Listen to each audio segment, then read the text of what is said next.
Well, really, that's the thing. If I don't do something stupid like smash whatever out the car, my mind caves in. Me, probably an official term now, my head caves in. And I haven't had an injection for 3 years now because they're just so painful now. Because I have so much scar tissue and they don't do much anymore anyway. Is that right? Word space out? No. They don't do much anymore.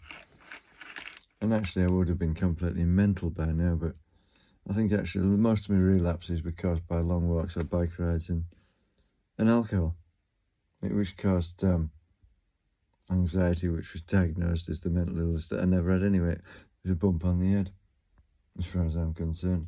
Massive cycling accident without a helmet, and well, at least my head's still on my shoulders and my arms are still, and the legs are still attached. But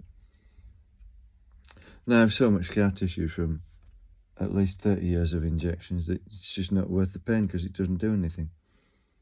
Tablets, not going to be good for your stomach, are they? Because what's actually in them? Well, somebody told me it was chalk, or I saw somewhere they made out of chalk, but I tend to think they were flour and water because it makes, you put flour and water together, it makes paste, doesn't it? And it'll dry into powder.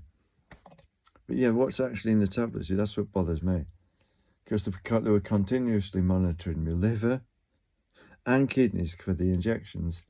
So they can't have been doing me much good. That's my argument. They don't do, well, I had a bad accident. I didn't have concussion. Psychosis. I had a bump on the head and it wore off while I was asleep as far as I'm concerned, because they gave me one injection and apparently that controlled the psychosis, but I fell asleep after it and when I woke up I was fine. The psychosis was concussion that wore off while I was asleep. The consultant should have known that, but he didn't. Because first I was told it would take several injections to control psychosis. I've recently been told it would take 3 months of injections. Initially there were one every day, then about one every 2 or 3 days. And they're pointless anyway, because it was concussion and not psychosis. So I've had 30 years of injections for no reason.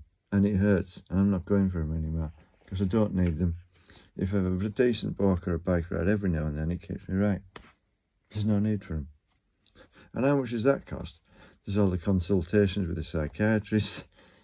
And I'd hate to think how many injections I've had and how much the medication cost. And then there's the nurse used to come out to the house to make sure I got them. So that would be a few quid at least, wouldn't it? Quite a few quid to do that. And yeah, they're every 2 weeks. And I'd hate to think how much that's cost over 30 years. Needless treatment. One of my relatives said, yeah, it'll cost thousands of that to do in hospital stays. When I've relapsed, the last one, 7 months. How much does that cost? I've had 2-3 months hospital stays, one straight after another, because I just didn't take the medication, because I was convinced it wasn't the problem. So they put me back in for another 3 months. How much does that cost? Before that, what was it? I can't remember. I've had 5 hospital stays, and the last one was, it was actually more than 7 months, because I was in 4 hospitals, was it? So there's transport between hospitals, and they should have known it was concussion, but they didn't.